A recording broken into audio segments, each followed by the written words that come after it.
This lesson, we're going to take a look at transformations as well as combining the skills that we've had in order to algebraically solve for parts of our vertex form equation. So, to begin with, suppose you want to sketch the graph of y is equal to 2 bracket x minus 3 squared plus 4. Well, we know that there's four possible transformations. There's a reflection across the x-axis, that's when a is negative. There's the vertical stretch, which is going to be the multiplying the y values by a. There's the horizontal translation, moving left and right, which is based on p. And there's the vertical translation, moving up and down, which is based on q. So in this case, I do have a positive a value, so I'm going to state that the first thing I'm going to deal with is the vertical stretch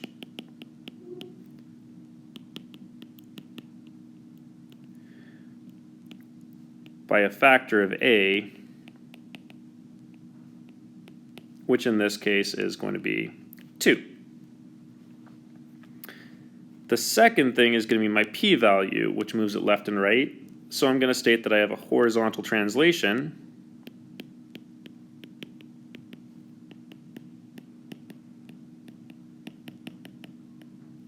and in this case the p-value is going to be the opposite of what it looks like in here. So if it's x minus p, then it's going to be x minus 3. I'm going to move 3 units right. Because it's a minus inside the brackets, which means that p is the opposite, p is going to be positive. And finally, I'm going to move it up and down or have a vertical translation.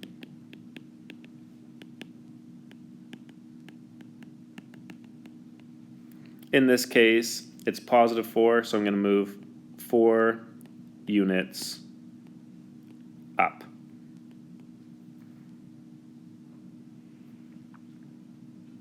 Now, if I'm putting those transformations into practice, the first thing I'm always going to do is I'm going to start with my original graph of y is equal to x squared.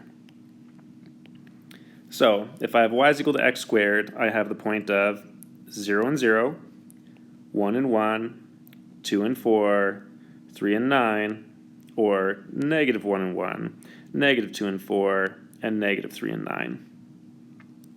This is what all of our transformations are based on. The next thing I'm going to do is I'm going to, with that mapping notation, I'm going to double all the y values. So I'm going to state, well, if I'm doubling the y coordinates,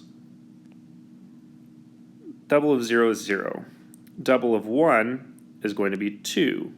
So I have 1 and 2 instead of 1 and 1. Double of 4 is going to be 8. And I do the same thing on the negative side. So this is going to be the y is equal to 2x squared, or my vertical stretch.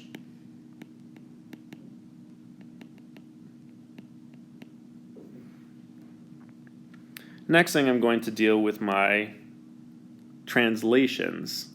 In this case, we said that we're going to move 3 units right and 4 units up. So I'm going to take every point that exists after my vertical stretch, and I'm going to move it 3 units to the right, and I'm going to move it 4 units up.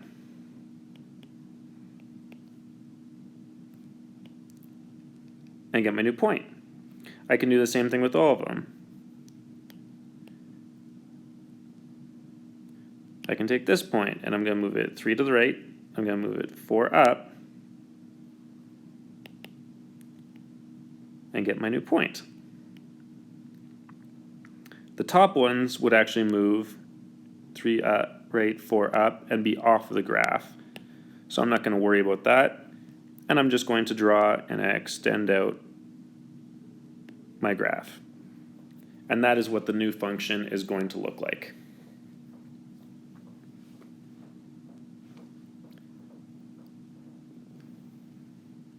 So, when I think of the transformations, I have A is going to be the vertical stretch, as well as the reflection.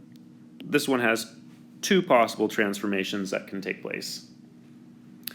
Then the p-value is going to move it horizontally, or translate horizontally, left and right, and the q-value is going to translate vertically, up and down. So, if I'm trying to state what these things are doing, I need to be able to identify what my a value, my p value, and my q value would be in all the cases. Well, in this case, a does not appear to exist, which means that it's an imaginary coefficient of 1. P is going to be the opposite of what's inside the brackets, so even though it says x plus 8, it's actually going to be a negative 8. And Q is the same as what it states. That's going to be negative 4.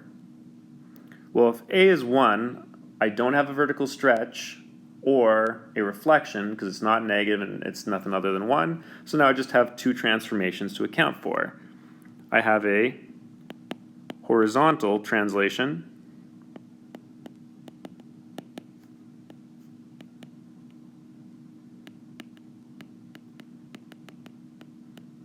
and because P is negative, I'm going to say that it's going to be 8 units left. For the Q value, I have a vertical translation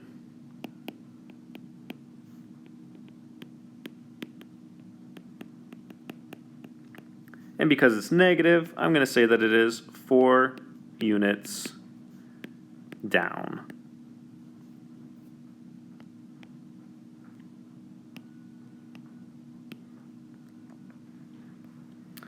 For example, B, I have a coefficient for x squared, I have a constant, but I don't have any value inside the brackets, so in this case my a value is going to be 5.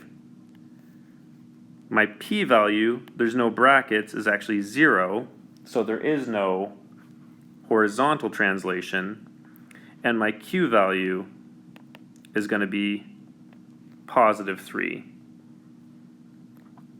So, A isn't negative, so it's just a vertical stretch, and Q is positive, so I do have a vertical translation.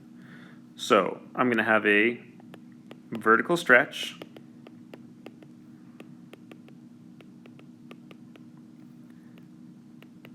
by a factor of 5. I'm also going to have a vertical translation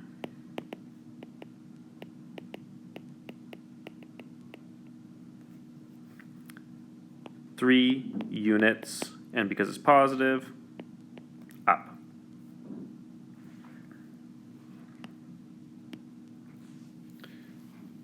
For example C, I have to be careful because as soon as I look at it, I can tell this isn't in the right form. Y should be by itself.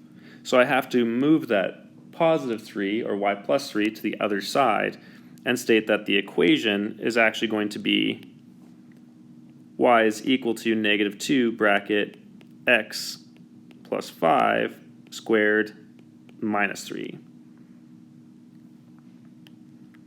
Now I can state that A is going to be negative 2, P is going to equal the opposite of what's inside the brackets, negative 5, and Q is going to equal negative 3. In this case, A being negative gives me one transformation. It having a value other than 1 is going to give it another, and then I have the P and Q values will be a transformation as well. So I actually have all 4 transformations taking place. I'm going to have a reflection across the x-axis.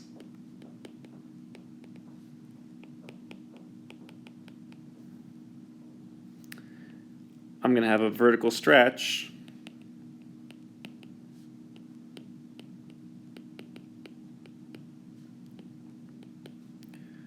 by a factor of 2. I don't need to say negative 2 because I took care of the negative with the reflection. I have a horizontal translation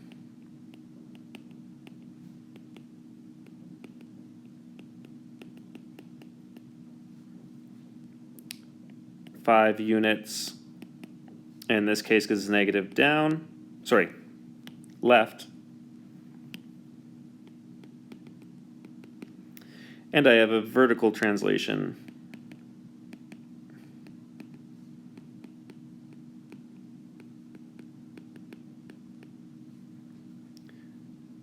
three units down.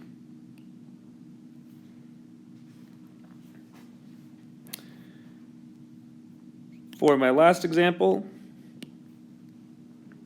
I have an a value of negative 2 over 5, a p value of positive 1, and a q value of negative 2. So once again, because a is negative, I'm going to wind up with 4 transformations. I have a reflection,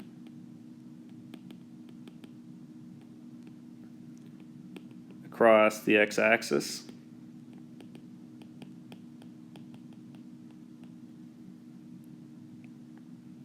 I have a vertical stretch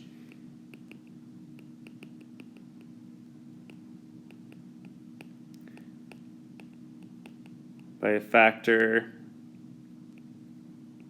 of 2/5. I have a horizontal translation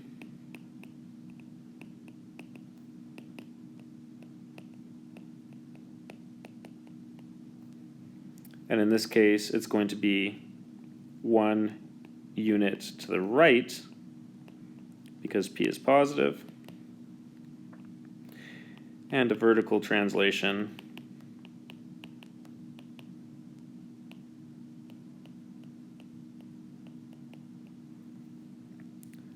two units down.